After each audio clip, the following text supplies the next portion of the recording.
security. So we're going to go to pivot table quickly and brief review for exam to next month. Right? Exam for one item, that is I will walk through the main project. Right? After pivot table, we have all the needed tools, all the tools needed for the main project. Okay, so back to the infosec chapter, and also.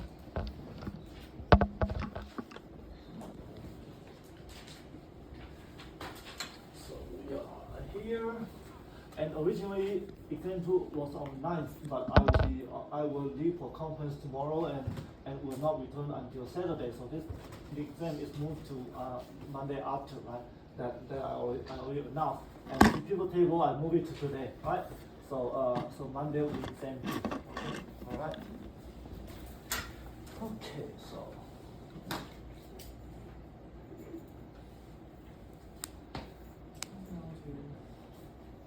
And exam study guides are already posted, so just, although it says 2023, but I didn't change the coverage of content. I just changed some instructions, making instructions clear. Right?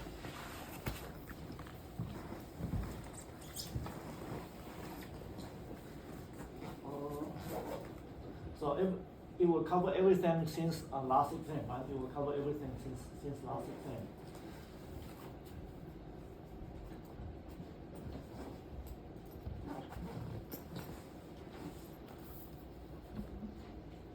Here, and so continue on. So tutorial for pivot table is found in the textbook module, right? And also there is a spreadsheet for demo here. Okay, so back to last week. Info security. This one. Oh, actually, I have downloaded it. We have seen it. It's this one. Okay. So we did pretty much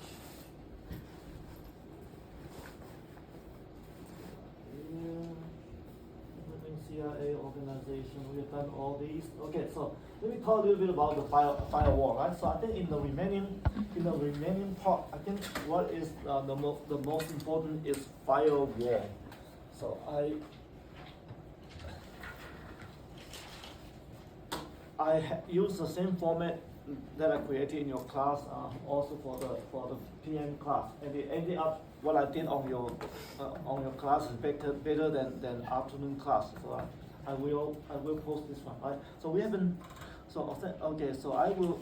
Yeah, actually I will quickly walk through these topics, right? All of these, you can see this one corresponds to slide number 51. This one 52 to 55, right? This one 56, right? So I will just save time, not switch back and forth. I will just talk, in my writing on the camera or on the whiteboard, but you know what I'm talking related to these slides, right? And so when we're done this, we are pretty much done with information security. We'll move on to pivot table. So authentication and authorization. Our login is authentication.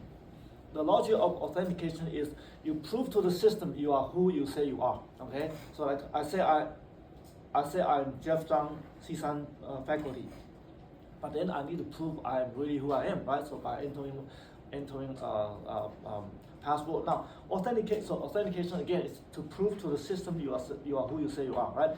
So one thing is what you know, like password, right? Another is what you are, like fingerprint, iris scan, right? So that is called biometrics, right? And who you are, or even who you are, and then even what you do. Okay. So for example, in a higher level systems, they can even for example, voice is also part of biometric now. You might have this experience nowadays. Some companies, especially those more sensitive in security, like credit card or banks, right? They would even ask for your permission to save your voice as a verification, right? So I mean, it people cannot fake your voice because even they can imitate, but the vibration is different, right? The pitch is different. So that is also biometric. Now what you do, for example, your typing, right? Everybody has a pattern typing. Actually, for example, my typing, if I didn't double check, when I type you, Y-O-U, I would type capital Y-O, lowercase u, because my capital, we say capital Y and then lowercase O-U, but my capital usually lasts a little bit longer, then that will end up me typing capital Y and O. So that's my pattern, right? Or even that is easier to fake, but the speed, they can catch the speed of your typing, and that is very hard to imitate, right? So people type faster between certain 2-3 characters, but slower between other characters, right? And so that's what you do. Okay, so what you know, who you are, what you do, these can be used to authenticate. Authorization is, yes, you are authenticating who you say you are, but then based on your roles, based on your role in your organization, are you a student, are you faculty, are you staff, are you an administrator, you have different right of access different part of the system. Okay, so that is authorization is what you can do with which part of the system, right? What you can do with, so I can add one thing. So what you can do, of course this is authorized user, right? Authorized user can do with a file in the system, right? So the lowest level is you can execute, but you cannot do anything. You cannot see the program, right? And then the higher level is you can read. You can read the system. You can read the code and so on, right? And then you can write. That is higher level of, so execute, right? And read and write and delete. That is the highest level, right? That kind of thing, right? So no ISCIT, you just need to know it. But IS and CIT on job, you will, if you are a system administrator or network administrator, very often you have to handle these rights, assign these rights to different groups of users, right? So that's authorization. Even we know you are a legitimate user, different users have different rights on different parts of systems or different files. Okay, so that's authorization. Okay, firewall. Firewall can be hardware, can be software, can be combination of both, right? So those words are actually in the slides. Can be hardware, can be software, can be combination of both. What they do, what firewalls do. So see, I was trying to do the same with second class, but then I figure what I did with you is kind of better. So I just stopped. I did not. So firewall. Now I do not plan to take picture of this page. I'm just using it like a whiteboard, but it saved me walking back and forth. Firewall. Now the original behavior or mechanism.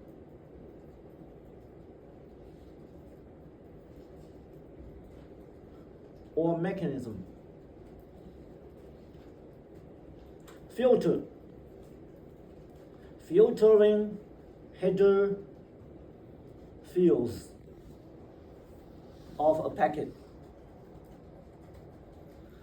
to determine whether it's a good one or it can be suspicious, right?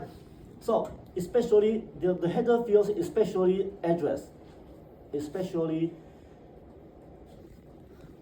the source and destination address. Okay, again, you can find this in a PowerPoint slide. Okay, source is where you're from, right? Destination is where you're going to. Okay, and then based on that, they can have a controllers ACL. A is what? I forgot. I think it's access control list. Okay, so let's see. Access control list. So file with the network administrator can build an access control list. Yes, access control list, right? To tell firewall, hey, these are rules. If a packet comes in attempting to access this address using service 80, which is web, then allow. Let it connect, okay? And then if the destination address is all the addresses using service 25, which is email, that means if someone outside wants to send an email to any address inside, allow, okay? But any other address, any other type of program or service, don't allow, okay? So these are oversimplified 3-rule access control lists, but usually we are talking about a dozen or dozens of rules, right? And this is for us to understand, just use 3 rules, right? So we build those rules on the firewall. So that apparently that's a kind of software function, right? So we program the firewall to reject, accept, okay? And then every packet will be screened and then using these rules, okay? And that is oversimplified, of course. The actual ones are more complicated. But then today's there are things called next generation firewall or a kind of deeper processing. Next generation firewall is not only the header, but also look into. So I say header plus, not just header, but also look into the data contents and try to determine whether it's a legitimate data packet or suspicious, right? But because we process more fields, it takes more time. Okay, so it slows down the data in and out. Okay, it slows down data in and out. And by the way, also, firewall doesn't just process doesn't just examine data coming in. That's called ingress. It also examines data going out, egress. Okay, incoming, outgoing need to go through firewall to be examined. Okay, so these basic things are all in the PowerPoint, right?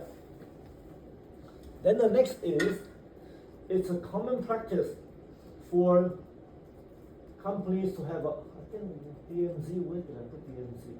Let me search the word DMZ.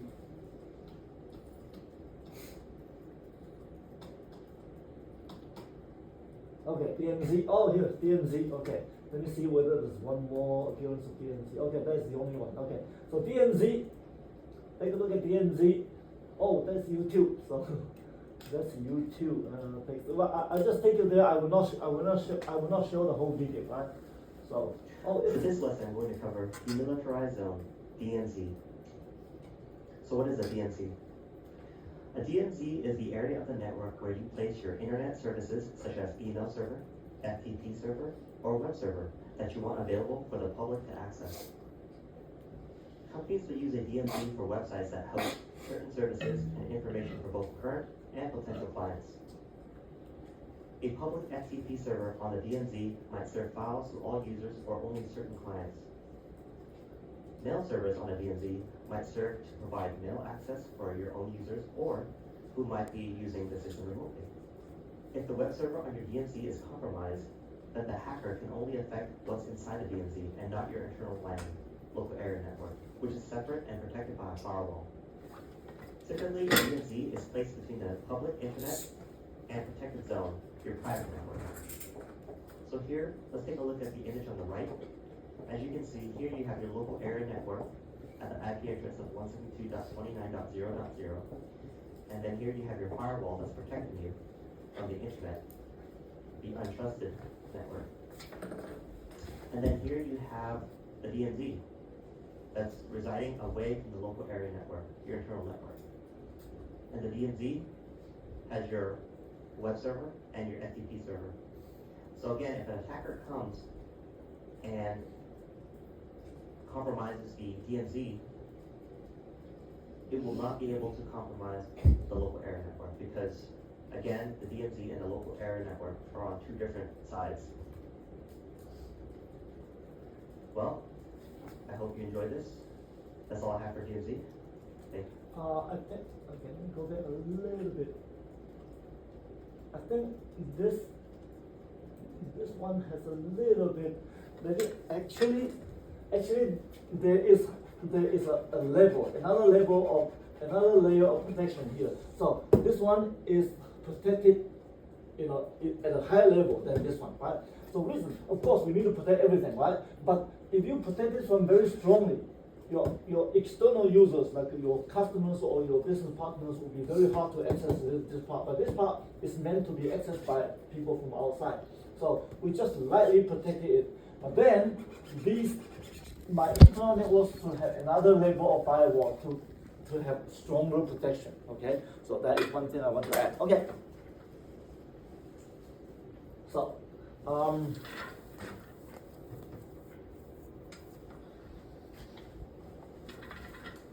so firewall including DMZ, right?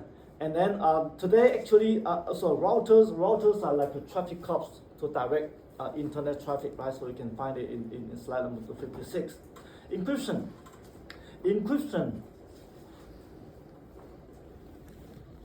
So now we're done with all those, right? Encryption. Encryption is to alter the info, could be text, could be number, right? Right, into something unreadable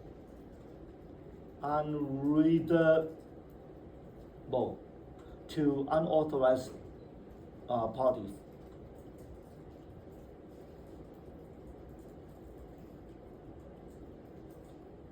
Okay, and the mechanism is, for example, and this is called plain text. Okay, so for example, you're writing a memo, right? And then to date from, right? And then you begin to have your memo contents. Okay, right?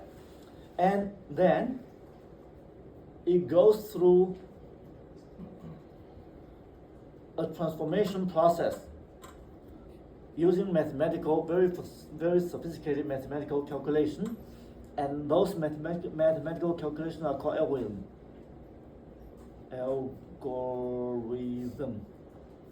Sorry, right? And those algorithms can turn the plain text into something totally unreadable, right?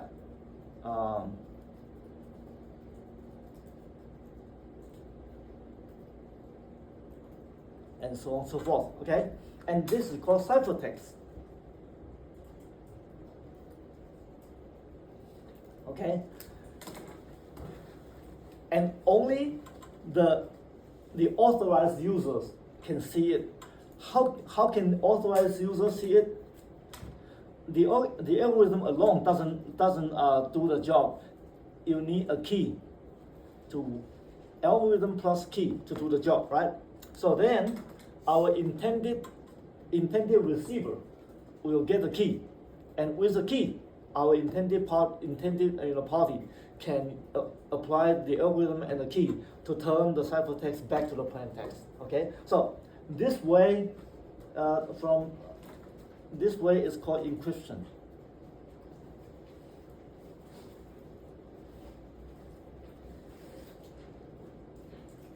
And then when the ciphertext arrives at our intended party, they can use the key that they know and apply the algorithm and to bring this one back to this. That's called decryption. Okay, so encryption is very widely used. I mean, very, very widely used is an underestimate. I think all the security measures, if they are directly working on the data, involves encryption, right? Of course, there are encryption. The encryption measures like login, right? But even login actually, in reasonable what can I say? In systems that have reasonable protection level, they encrypt your password before it transmits to the server. Okay, so encryption is almost everywhere, right? Almost everywhere in information security. Very important encryption, and of course, it's highly mathematical. So it's really the work of the work of applied mathematics and very high-end computer science, right? Even our ICE and CIT students, you probably unless you take some elective, otherwise you will not actually learn how to do the encryption, right? Maybe one chapter or half a chapter. That's called cryptography. Okay, cryptography. Yeah, I think you will have maybe half a chapter or one chapter on cryptography. But cryptography alone is a discipline. It's one. It can be it is a degree. Okay, right. So that is encryption. So we have talked about that, right? So the key thing, the most important thing is keep the key secret. Keep the key secret. Okay, if your key is secret, then only you will be able. Only you and your legitimate intended parties can do the transmission communication without being understood by other people. Okay, so that's encryption. Okay, I think we have pretty much covered everything. Let's go back to the PowerPoint slide so that I make sure I do not miss the major ones, right? And again, of course, please study all the PowerPoint slides and their corresponding book pages, right? And of course, according to the study guide. If the study guide didn't mention, you probably don't need to mention. You probably don't need to spend a lot of time. Okay. So what is a router, right? So study by yourself, right? Study by yourself, and of course, use AI, right? Use AI to. So for example, right? So where's that? It's my. Or better yet, ChatGPT. Okay, so for business school Infosys class on the topic of info security, please briefly explain what in fact, I forgot about what topic we are talking about. Sorry, can you remind me? Encryption or routers? Encryption or router.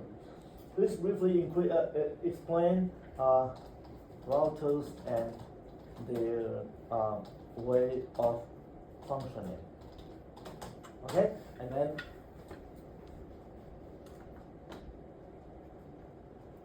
how router function, right? Packet forwarding, right? But where to forward, you need to do calculation, right? Network segmentation, it separates network to one part, another part, okay? Yeah, so router also perform access control, right? So, and then you can ask questions regarding any one of the three, right? So for example, you can say, tell me more about access control performed by router, and it will tell you, okay? Right? So I strongly recommend you to take advantage of. Okay, so then let's implement, encryption, right? We talked about encryption, right? Then encryption, and okay, VPN goes through the internet, right? Goes through the public internet, but it can secure your communication as if you are using a private network. And that is a namesake. That is where the name is from. Virtual private network. Now it is public network. But with VPN applied, your communication, would enjoy some confidentiality. That is almost like a private. Okay, so that's what you call virtual private network. In fact, CSUN has a. I don't know when you are inside your computer. I don't know whether I think CSUN is Global Protect. Yeah. CSUN uses something called Global Protect. CSUN, and that's our VPN. Global Protect, right? So open up a new tab in the oh, okay. You see vpn.csun.edu. Let's go back. Another item here. VPN CSUN.edu. Okay. So that's VPN. Let's see. VPN Global Protect. Right. So that is our VPN program. Right. And VPN we just learned. Right. VPN is something protecting your communication over the public internet as if it's private, and that's virtual private network, right? So learn more about it. And then again, right? You can ask, you know, like in the same context, right? Where is oh, it even capture my typing and explain how to use CSUN VPN. Okay. Anyway, so you can ask more questions. Please briefly explain VPN to me. Okay. Right. So come back here. VPN. So authentication, right? Authentication. Antivirus software that I don't need to explain. Right? Everybody should be somewhat familiar, right? So when CIA at the end user level, okay, so these are end user level. You and me, we are end user, right? Except, you know, IS and CIT, if you're working as network administrator, you're not end user. But of course, personally, every individual is an end user, right? End user means finally you use IT to help you to do your job rather than working on IT. Okay, we use IT to do our job, then we are end user. These are all very useful tips for end user protection, right? Detection of a cyber attack. Oh, okay. So there are systems called intrusion detection system, which is actually a higher level of firewall. Okay, intrusion detection, and actually, even one step further is IPS, intrusion protection system, right? IPS. And it explains how it works, right? So firewall, so I noted here, firewall nowadays all serve as IPS or even IPS, okay? And yeah.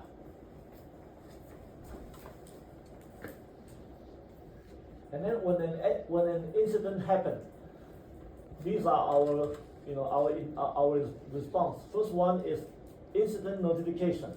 Okay, so here, slide number 69, let me see. Oh, I didn't, okay, let me add it. So response, 69, 70, 71, okay? Yeah. Yeah, also, yeah, so 69, 70, 71.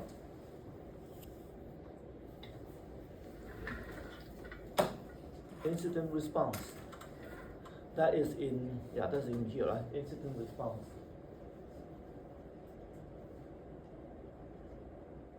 Incident response. 69, 70, 71, right? And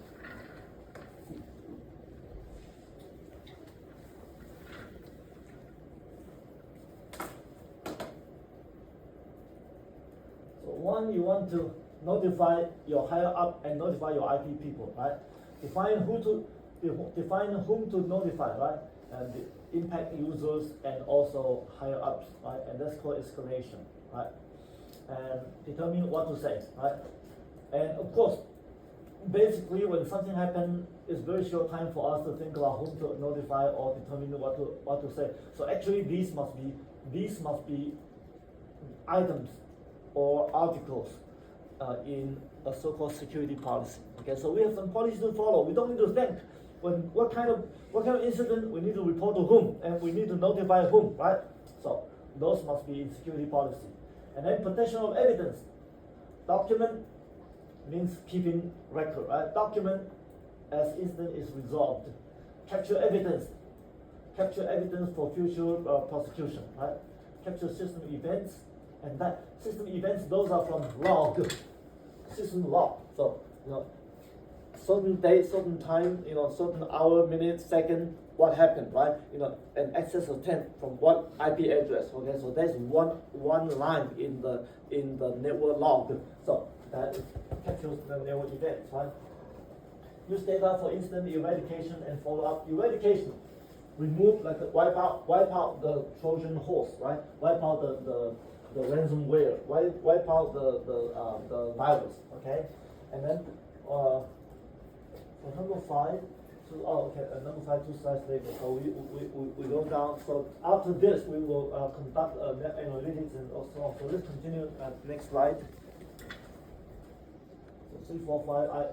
So just now, number two has 4 points, right? Four sub-labels. And then number 3, incident containment. We don't want incident to spread to other system or other part of the system.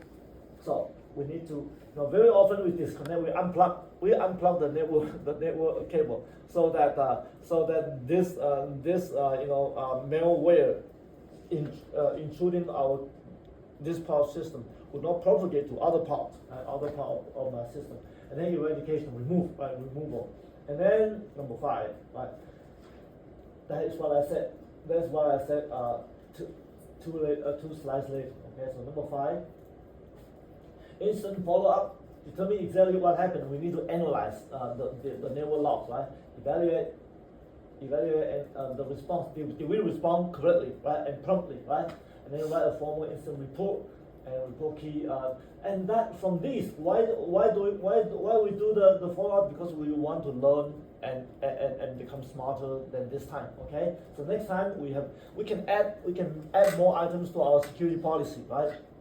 So for the long run, conduct analytics to understand patterns, right? To improve our security system. That's called organizational learning. Okay. Right. So and then beyond 70 to 79 is optional, and then number 80 is summary. Okay. So we are done with the security chapter. The security chapter will be big in the upcoming exam too, right? So if you take a look at exam study guide, if you take a look at exam study guide,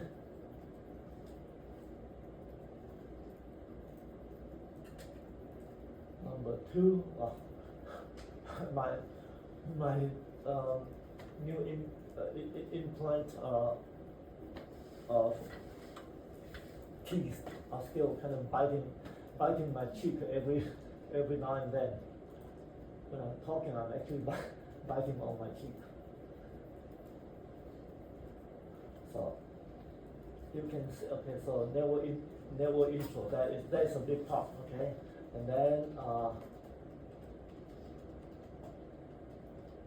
here, security, you can see a long list, right? So 1 until 6, 13, 14, right? So 14 knowledge points to review, and especially number 13, security text itself contains a list of 6 or 7, 8, right? Okay, Excel. Okay, okay. Let me move on to pivot table, and then I'll come back to do the brief review, right? So let me move on to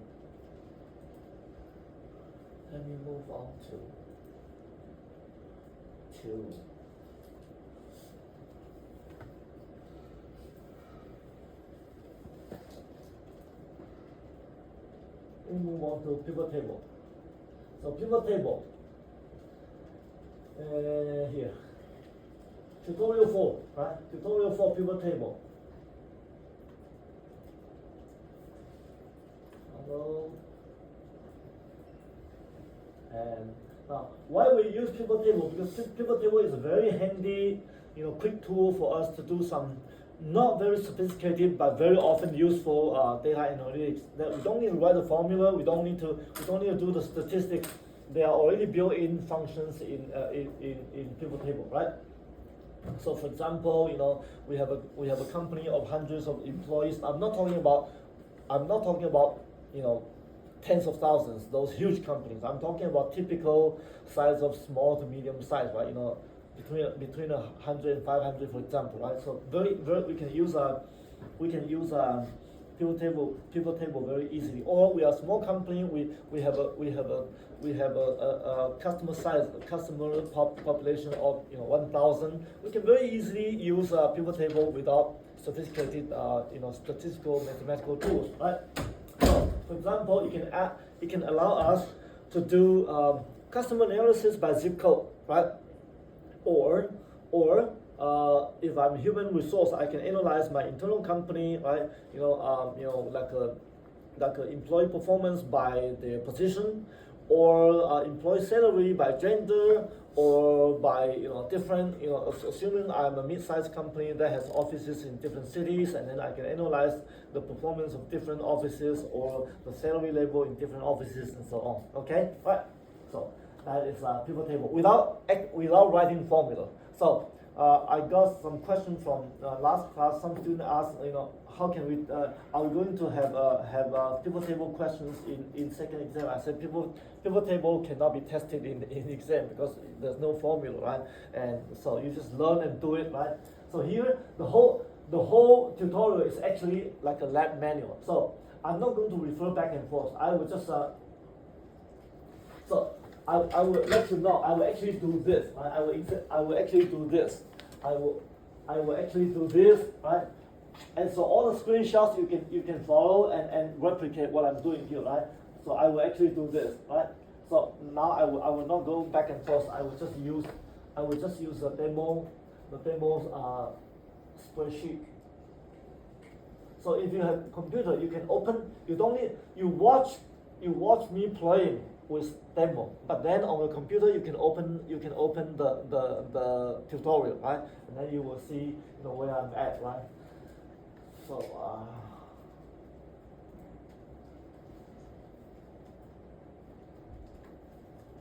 this one's spreadsheet for pivot table demo, right? EE20701.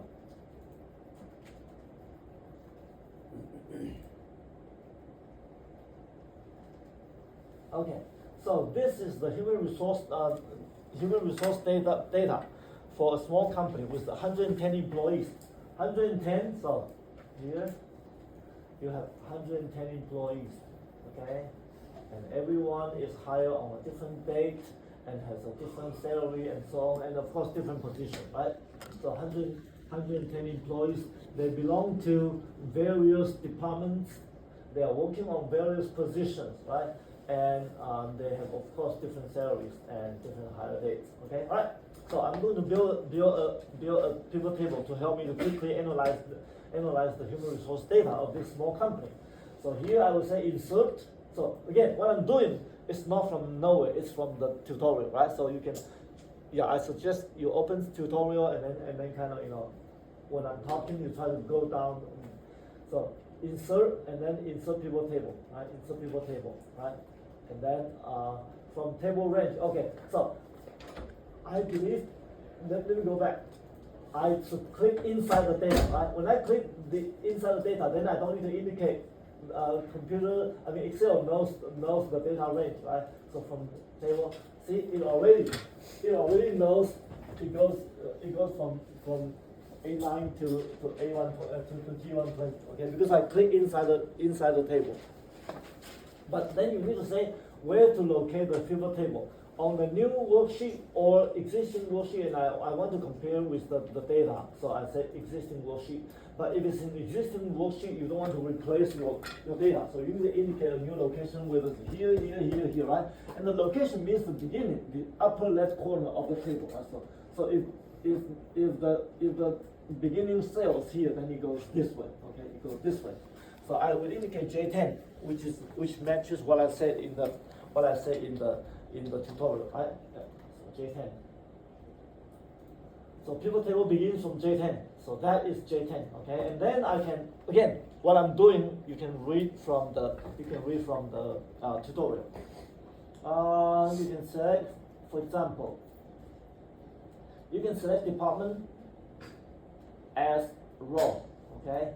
Oh, sorry. You drag the department as row. Come on. I need to click. I click position. I click department. Okay, and so there are rows, and then I want salaries. to be data. So salary, drag and drop to be, okay, yeah. Here, right? Okay, so that is my initial pivot table. That is my initial pivot table. But this initial pivot table has the count of salary. So accounting department, accountants in accounting department, there are 4 of them. Admin assist in accounting department, there are 4 of them. Admin assistant in admin department, 7 of them. Admin assistant in engineering department, 3 of them, and so on and so forth. Okay, admin assistant total 21 in the company, the whole company, right? Okay, so it's count, but we are talking about salary, so it makes more sense to do sum or total or average, right? So let's go to change count. So right click. So let's see.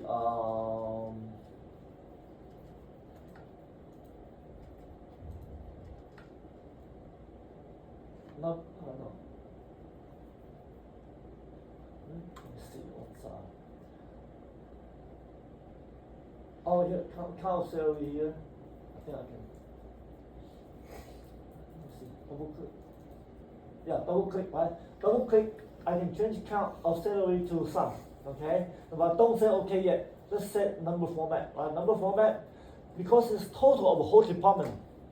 We don't want to be bothered by the decimal point, right? Because they can come up with tens of thousands, hundreds of $1,000s. So we don't want to see decimal. So it's and of course salary is currency, right? Currency and no decimal. So go down decimal, 0, right? And then you say okay. Okay. So we not only changed count to sum, we also set the data format as currency without decimal point. Okay. So see. I changed count to sum, and then I just set number format, and then now I can say okay, right? So it's in dollars without cents, right? Dollars without cents. That's number 1. Number 2, well, it's too long. I don't need, very often when we are using pivot table to analyze the data, we don't need to see the whole the whole company, right? Very often we want a certain view. So let's say, for example, we don't care to see inventory department, so we can click to hide it. Oh, okay, I think it would be better to go here. Go to department and uncheck, right? So I will uncheck art department. I will uncheck R&D department. I will uncheck warehouse department, or even uncheck sales department, right? So I only have accounting, admin, engineering, and marketing. Okay, so assume it, right? So you say okay.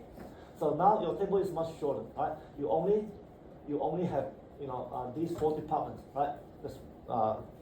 And if you want to bring in more field, you can do so also. You right click in the field list, show field list. You can add, for example, shift. Okay. You can add shift and to be a column. You see.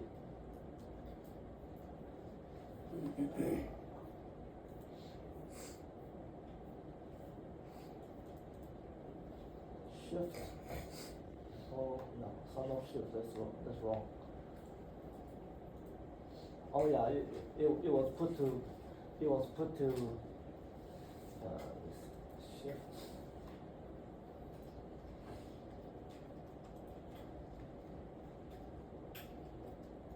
List. Shift. Then I'm going to drag it to column. Shift.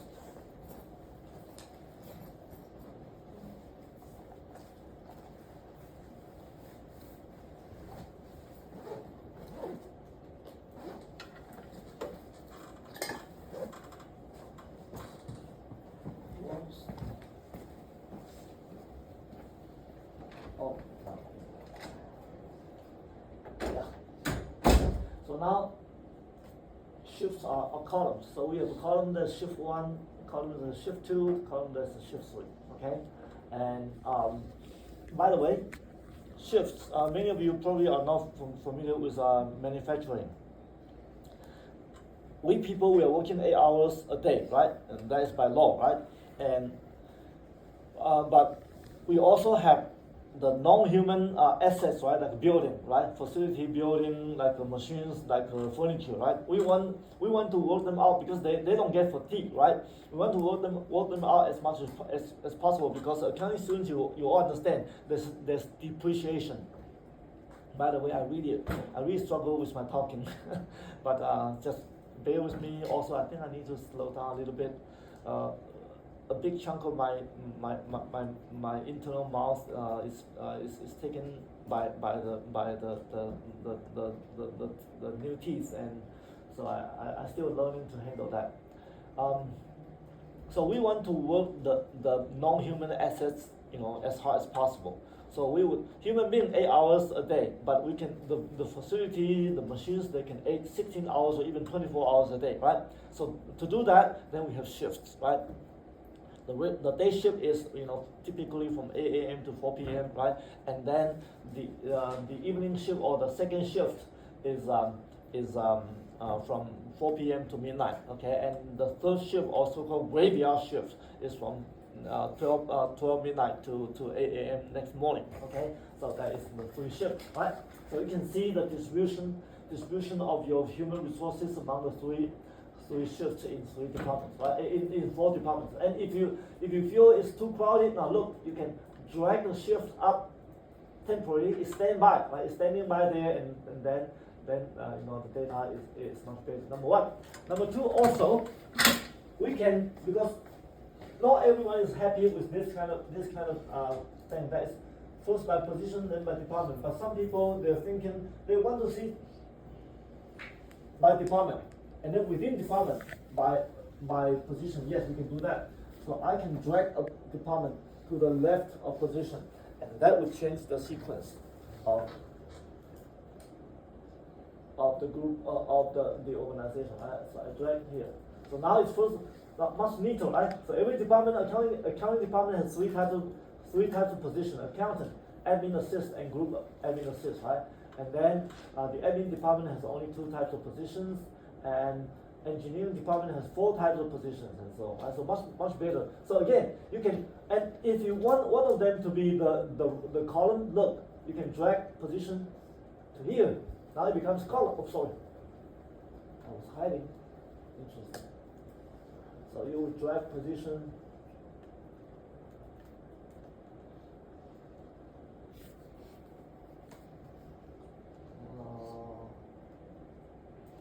Yeah, right.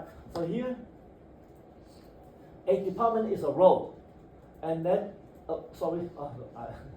intended to move rather than to enlarge. Right? But department is a row, and the position is a column, right? So that shows you, right? Accountant only exists in the accounting department. Admin assist exists in all the departments, and you can see the allocation of the human resource money, right?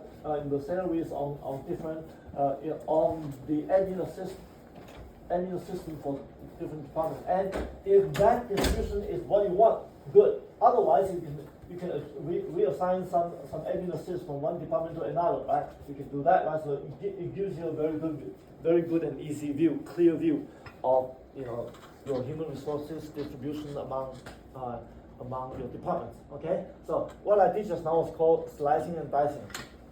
I'm rolling. So by the way, data usually is multi-dimensional.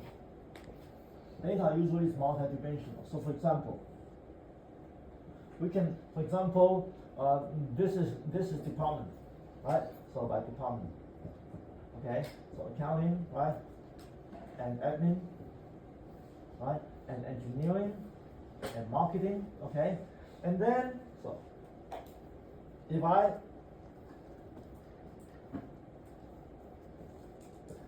take a cut like this, that I'm doing it by department. And then these are my positions. These are my positions, right? So like accountants, admin assist, and group admin assist, right? And for example, engineering or technician, right? Engineer or technician, right?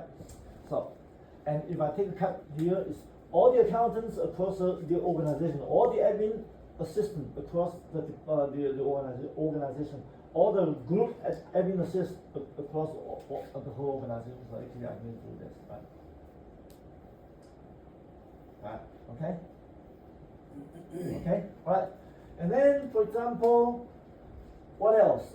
Let's say, for example, it's not here, but for example, my company has different offices: Office 1, Office 2, Office 3, then Office 1. So Office 1, Office 2, Office 3. Okay. So if I take a cut of this, that is okay. So if I do this, that is Office 1 of all the positions for all departments. Okay. And this is Office 2 and so on. If I take kind of this, that means, okay, I want to look at admin assist for all the departments in all the offices, right? And if I do two cuts, this and this, that means what? That means I want to see, for example, admin assistant and in Office 2, okay? So cut and cut. This cut and this cut will give me Office 2 and admin assist and so on. And if you take three cuts, it will be specifically just one thing, right? So for example, admin assist in Office 2 for admin department. Okay, so that is called slicing and dicing. What I just taught, slicing and dicing. That is a data, data manipulation, data analytic, logic, right? Okay, so that is pretty much the pivot table that we need to learn, right? Oh, okay, a little bit pivot chart. So let's go back to, let me take position back to,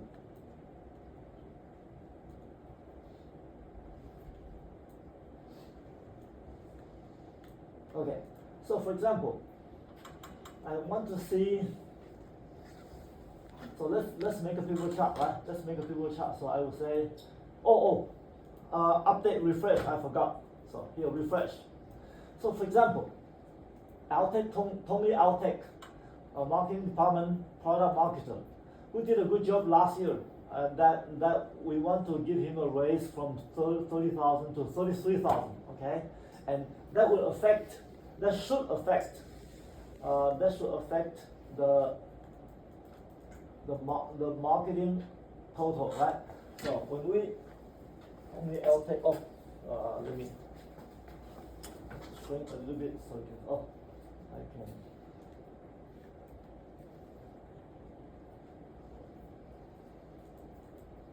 Okay, so if I change this to 33,000, your marketing total should go from 579 to 582, right? And also, he is a product marketer.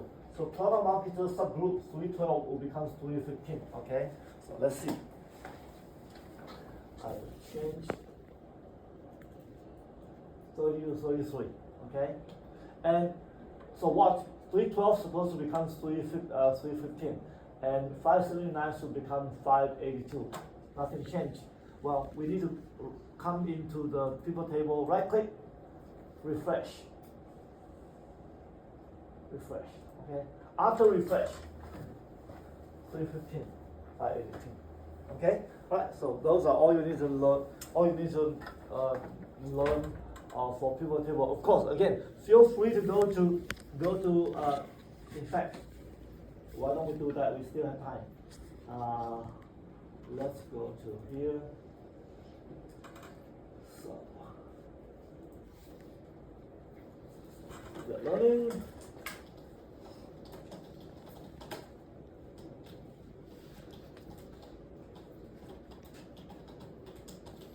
Please briefly, please list the major things pivot table can do. Please list major things I can do with pivot table. Okay? Then summarize, right? We did summarize, right? Filter data, group data, create custom calculation. So like you can do some average, count and so on. Generate, rearrange, and sort and rearrange. Just now, the slicing and dicing is kind of rearranged, right? Analyze trends, right? So these are. So let's say, for example, let's say filter data. Okay, so regarding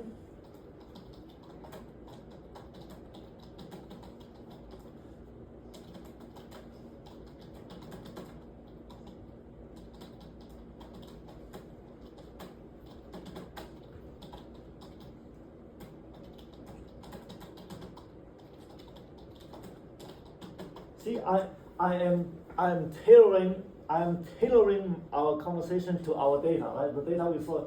So I say, can you give me an example using, say, human resource data of a manufacturing of a small let me say small, or even more specific, with about 100 employees.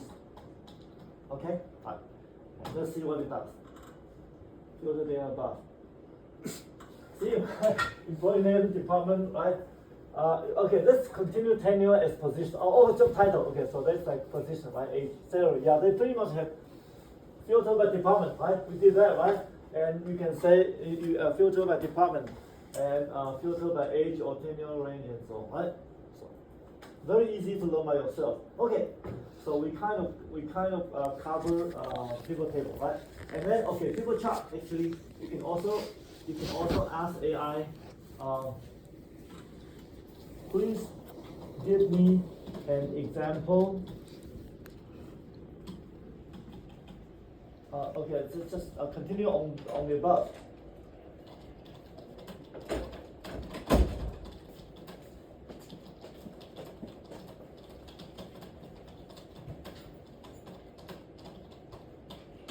So, continue on the above, right? Creating simple pivot chart, set up the pivot table we did, right? Insert pivot chart. Click anywhere inside the pivot table, go to the insert tab, insert pivot chart, right? And then choose chart type, okay? So like that. Click inside, right? Click inside the table, and then insert, right?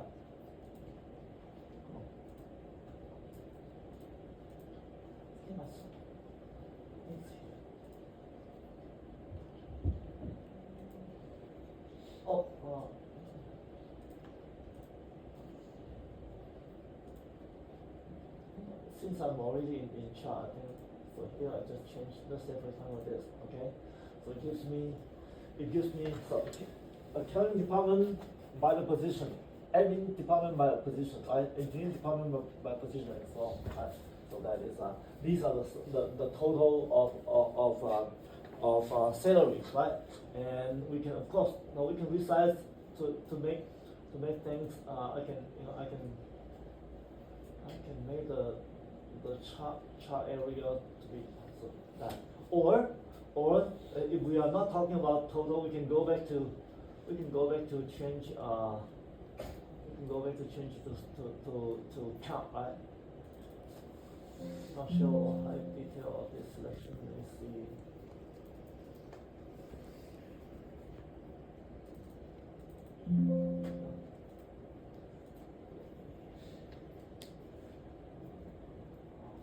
Oh, here. Sum of salary, here. Oh.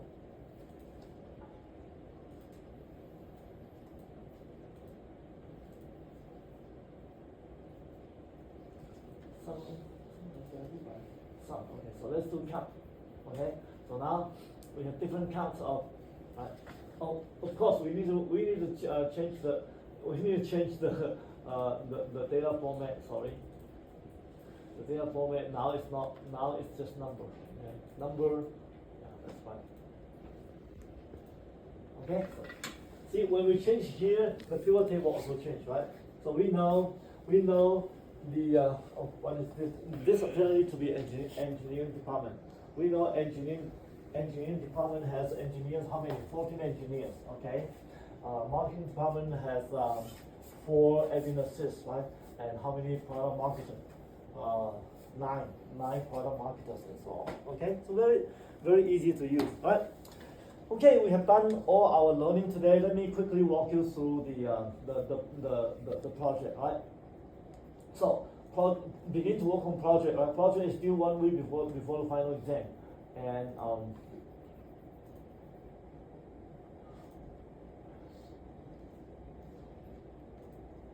come back to modules. Oh, right. By turning my head sideways, my neck hurts. I think we will have business college faculty will have workers' comp issue that we need to go through physical therapy by teaching this way. From teaching this way. Okay, so let's see. Mini project here. Mini project, okay.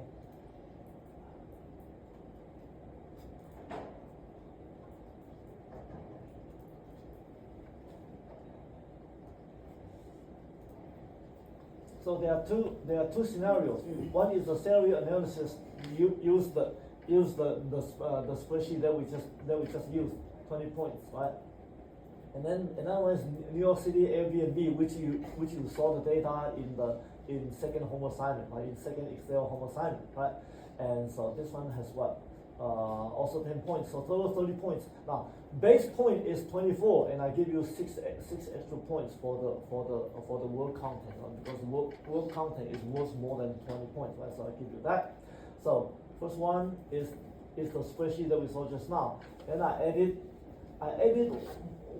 one more column that's bonus percentage. So you will calculate bonus, but and then I think I added date of birth, right? Date of birth. So I want you to do age group. You can define your own age group, right? So it's up to you, as long as for example, I don't know, like anywhere below 25 and then 36 to 45. Oh, I'm just talking. You can define your age group, right? So age group, and then you separate them into three to five groups, right? 3 to 5 groups. So this age group will display 1, 2, 3, 4, 5. Okay, 1, 2, 3, 4, 5, depending on your grouping, right? And then also LOJ is the length of job, how long they have been on job, right? And again, you can do like 3 groups or 5 groups, whatever, right? So they are typically between 3 and 5, right? So depending on whether they are working on job, below 5 years, and then above 5 years until below 10 years, and then above 10 years, whatever. Okay, so you and again, length of job, again, you can do group 1, 2, 3, 4, 5, or you can say long, medium, short, or whatever, right? As long as I can understand. You briefly explain with one sentence, right? And then, okay, there's one thing you want to learn by yourself. That's called average if, but that's very easy. Average if, right? We already learned some if, count if. Average if is very easy. In fact, again, you can either you do an online search, or you can ask AI, right? So, show me how to use Excel average if function, right? With an example of HR data of a small manufacturing company.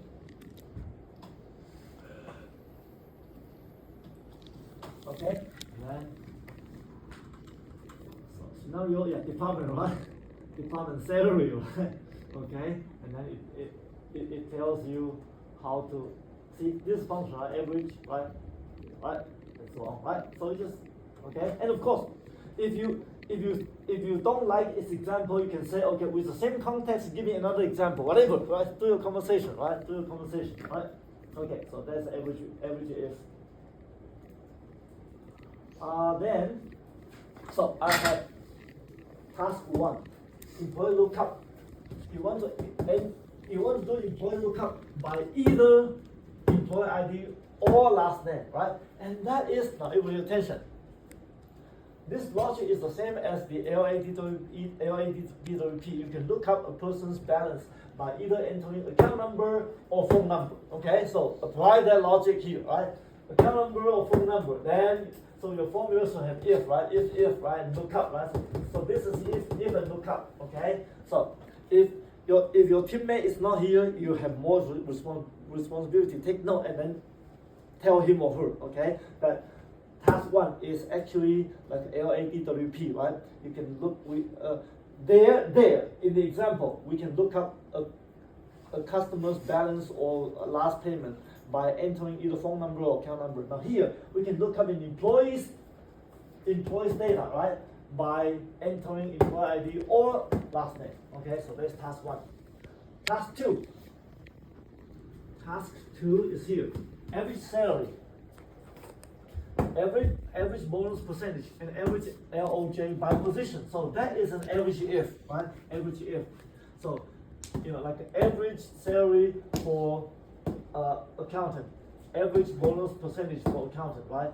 Average length of job for accounting, or average salary for engineer, average bonus percentage for engineer, blah, blah, and so on. Okay, so enter position here, right? And so look at, yeah. Enter position here, and then the formula average salary, average bonus, and average length of job. So formula.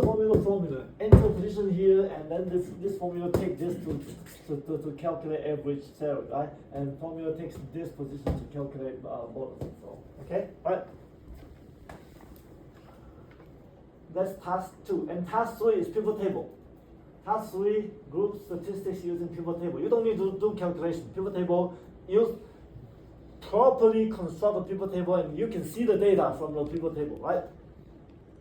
And same thing, average salary, so same thing, right? Average salary, average bonus percentage, but this time it's by department, right? Using pivot table, right? And then pivot table begins from, and I tell you, pivot table begins from M21, which is somewhere from here, right? So go from here, right? And then from a pivot table, you can read the table and then report the target data, okay? Because the target data should show in the pivot table, right? Okay, so that is the first problem of the mini project, and the second. Oh, okay. Then I want you to write. So I think here. Here. Write a short paragraph in the sheet pivot discuss. So after you study the pivot table, I want you to write a short paragraph in here to discuss your findings through the pivot table chart, right? 4 points here, okay? And then Airbnb New York City. Airbnb New York City, this is long, so please do not print out the data. Print out data would take you, who knows, 50 pages or whatever, right? Don't print out the data. Just selectively, just print out this portion of the formula, right? So here, create pivot table comparing two neighborhoods of your choice. So they are neighborhoods of like Queens, Brooklyn, Long Island, and so on and so forth. Compare two neighborhoods, right? Pivot table, and then again, I didn't say any detail, so you can have your choice. Compare those two neighborhoods on, for example, right, on number of records, on number of reviews, on price, whatever, on review, score, rating, whatever. Okay, so you can do, but ideally have two things, not just one thing, right? Two things, right? 1 to 2 things. I think. Let me take it back. 1 to 2 things, right? But compare 3 things would be too busy. The figure would be hard to read. Okay, so I want you to compare two neighborhoods on one column or on 2 columns. Okay, right? So that's the first thing. The second, so pivot table, and then create a pivot chart based on the pivot table, right? Oh, I said table, right? So these two are related, right? And then observe the pivot table and pivot chart. Offer your discussion. Now that is thinking. You study A and B and write something, right? And that observation, you don't need to write like 10 rows, 10 lines. That's too long. I only expect you to write maybe four lines or something. Okay, of course 4 is not exact. if you can finish everything in 3 lines, you're good, right? If you need 5 lines, it's okay, right? But for sure, don't write me 10 lines, because when you write 10 lines, I don't have time to read, okay? Right? I expect to see 3, 4, 5 lines, okay? 3, 4, 5 lines. Okay, that is mini project. And oh, sorry, so then quickly, because I promised to do review, right? So review. Let me just talk about. So again, intro. You can see from study guide. Intro networking is a big content, right? And then also security, right? So intro networking, right? And then also info security, right? Right? And of course other things you need to study by yourself, but these two are the heavier chapters, right? Now Excel, okay, so Excel. If with and or, okay, and VLOOKUP, right? And especially VLOOKUP plus if, okay. So these three, and you take a look at the topic and which one you feel more comfortable. You can spend time on the other two or something like that, okay? And please do study my positive feedback.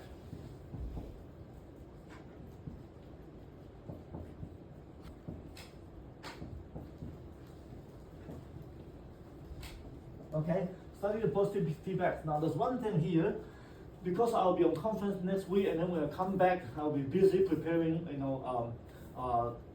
next week's things. So I know there are several assignments I haven't returned to you. Although everyone I have given you the feedback, right? So study the feedbacks. Then for the homeworks that I haven't returned, I think maybe 2, and I will give full credit